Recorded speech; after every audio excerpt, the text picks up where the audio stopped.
Okay, Open I minded. feel you. Yeah. And to kind of add to that a little bit, I agree. I believe that a religious mind, which I feel like it's important as Christians. I can't speak for every Christian, but for myself, to not identify as someone who's religious, Right. because that more or less. I mean, granted, I don't want to get too deep into my own thoughts, Hmm. but one of the things that struck me, which I talked about while preaching, and that is that you know when Jesus showed up on the scene, the religious leaders were the ones that didn't see him. Right. You know what I mean? They didn't see him for who he was. Hmm. It was the people who you would have least expected. Tax collectors and prostitutes and people we shouldn't be uh, socializing with. Right. If you go by religious thoughts, Hmm. and even one of the religious leaders, Jesus was in his home, and the one of the prostitutes came in to wash his feet, and the religious leaders were like, "Yo, get her out of here!" You know what I'm saying? Like, what is she doing in here? And Jesus rebuked them and was like, "She came to worship me in spirit and in truth. Like, what are you doing?"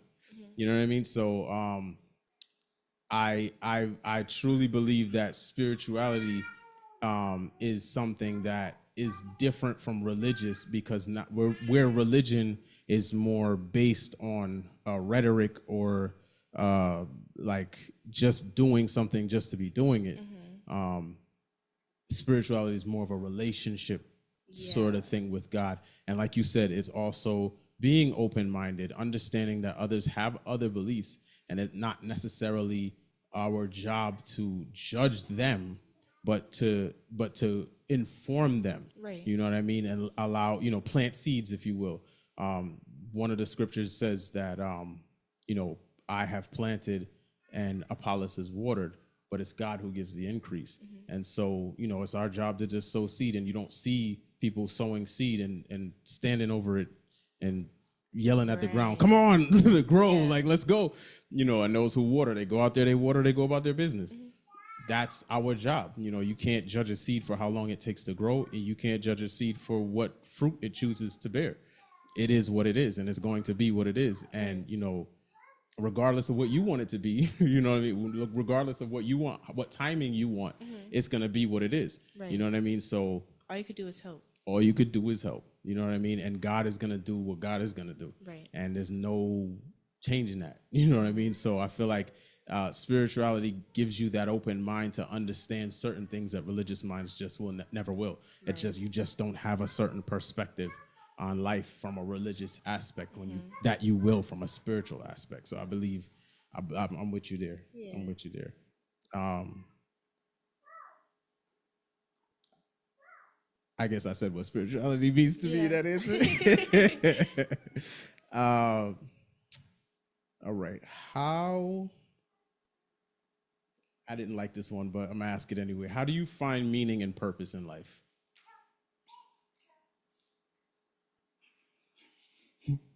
This is a hard question, especially for you because you're so young. I mean, um, I don't know what my purpose is Right. per se.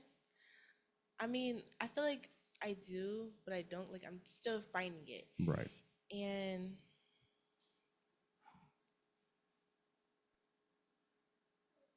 so I really don't know how to answer that question. Okay. I'll help you. But yeah, I'll help you. so When you say you feel like you know your purpose, but you don't know your purpose, what do you feel like is your purpose, or what do you feel is your driving force in terms of purpose? um, I know like a part of my purpose is helping people Mm, because I don't blend in with my age group per right. se. Like I always felt like I never belonged, like just growing up. And Mm, it's because like I was also raised differently than a lot of people. right. And I also have a different mindset. So I know it's probably being a leader and helping out. Mm. I just don't know how. And that's coming in time Yeah. as we. But I think one of the important factors, and we'll hear about it more a little bit later. Hmm. One of the most important factors in terms of meaning and purpose is identity. But we'll shift off of that for a second because I don't want to get too far into that. What I will say is that purpose is something God given. You're born with it. It's not something that you learned or developed over time. I feel like I truly believe that purpose is something that when you were formed in your mother's womb, it was formed with you. Right. There's something about what your purpose is that kind of just draws you to it. It attracts you. It's almost like a magnet. And so, for some people, like for you, you say that you feel as though it's to help people. You never fit in, and we talked about it, but I believe that not fitting in, especially in this generation, like you said, you were raised differently. You were raised in church your whole life, and that's definitely gonna make you feel out of place in this world.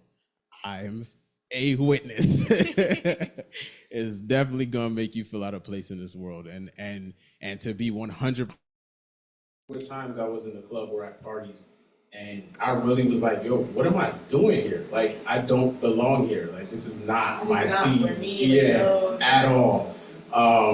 So, yeah, that not feeling like I belong is because we were set apart from an early age. Learning about God and hearing about God, which is to be honest a privilege that not everybody gets. A lot of people are introduced to God later in their lives, and they have to now adjust their identity. But we don't have that issue because we've identified as children of God from we were children. Right. You know what I mean? Since birth. Exactly. So that not feeling like you belong is just being set apart, but your purpose and your meaning, and your purpose walk hand in hand. But your purpose, I feel as though, helping people is something that is innate in you because that's your purpose. How that will happen, God will create situations where you can be of help to someone. But I think one of the, and I hate to tell you this, but one of the hardest, and I think it's already happened, but one of the hardest parts about being a help to other people is that God is going to bring you through situations that you have to overcome, so that when you overcome, now you can help the next person. But again, we'll get into that later. But yeah, I truly believe that my meaning and purpose, fortunately for me, has been spoken over my life pretty much my entire life. It's not my favorite thing in the world, but it is my purpose and it is my meaning. And without walking in purpose, I will always feel as if I have no meaning. And so, I believe that my purpose and my call is my calling. My calling is a leader, in whichever aspect God chooses to lead me. Obviously, He's given me the gift of being able to preach and to teach. But also, I believe that my calling is to help others. I've gone through way too much to not be someone who has a story for others, and not just a story, but an example as to how you can overcome if you give it to God. Because the only reason why I'm still here today is because I gave it to God. I would be dead. I'm telling you right now. I've tried several times. I wouldn't be here, but if I hadn't given it to God, I would have failed. I think that definitely being a help to others is definitely a part of my mission, my calling. So that's, I truly believe that my meaning is in my purpose. You know what I mean? And I feel like that's for everybody. I think that everybody's meaning is, I don't think there's a separation of that. I think that, as long as you're not in your purpose, you're never going to feel like you have meaning. You're going to feel lost. You're going to feel like something's wrong. You know what I mean? And then one more question.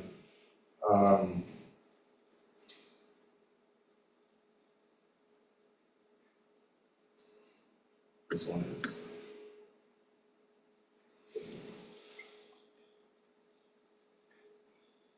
how do you handle doubt and uncertainty in your faith journey? And we could be transparent in saying that this could be ongoing. This could be something you're struggling with currently. And we can talk about it. You know what I mean? We overcome by the blood of the Lamb, but also by the word of our testimony.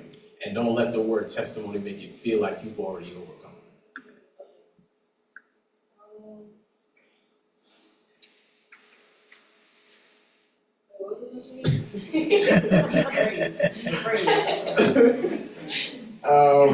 Let's see, how do you handle, so the actual question is, how do you handle doubt and uncertainty in your faith journey? But basically it's asking, when things seem uncertain or things get hard and you begin to, think about it as, this is impossible. How do you find your faith? Where do you find, a place where you find God and understand that all things are possible?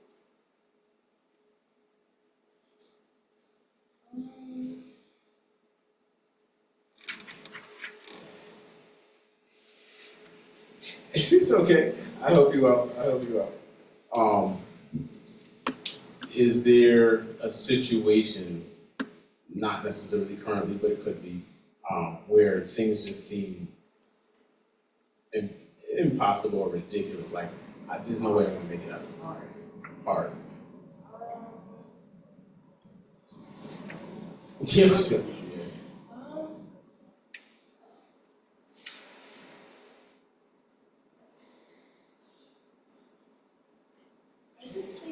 I know what to say, but I don't know how All right. to say it.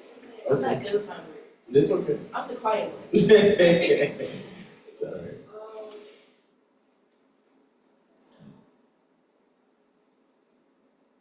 You want me to answer? Yeah. Okay. All right. So I will say that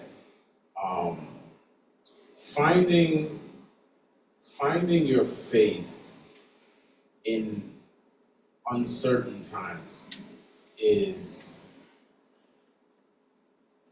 probably one of the hardest things in life. You got men like Moses who grew up in Egypt and only knew of the Hebrew God and had multiple gods that he saw. Let's say it that way. His culture was growing up in Pharaoh's house. His culture was that Pharaoh was the god of gods, and the other gods were his subjects. And but Pharaoh was God on earth, and the rest of them were God in the spiritual realm. And so, going through his life to see, how his faith strengthened him to be able to commune with God and lead the children out of Israel and all of that. Egypt, I'm sorry, the children of Israel out of Egypt. What it lays before us is a path of, this is the way to find faith in uncertain times. When you read through Exodus, you see it. But when it's time to apply it to your own life, that's when things get really difficult. I mean, it's one thing to read it, it's one thing to see someone else's faith walk with God. It's another thing to develop your own. And so, to open up, one of the hardest journeys of portions of my journey in life was losing Layla. For those of you who don't know, I'm sure everybody's heard the story by now. My ex-wife at the time had a stillbirth. Wife at the time had a stillbirth, and that was a very difficult time for me. And funny enough, I believe it was the morning after she died. I believe we got to the hospital at 10. They couldn't find her heartbeat. It was probably about, I can't remember the times, but I feel like that was around the times. But after the sun came up, I had to run home to get supplies and all of that because we kind of just rushed to the hospital. On the way home, I'm driving and K Love is on, and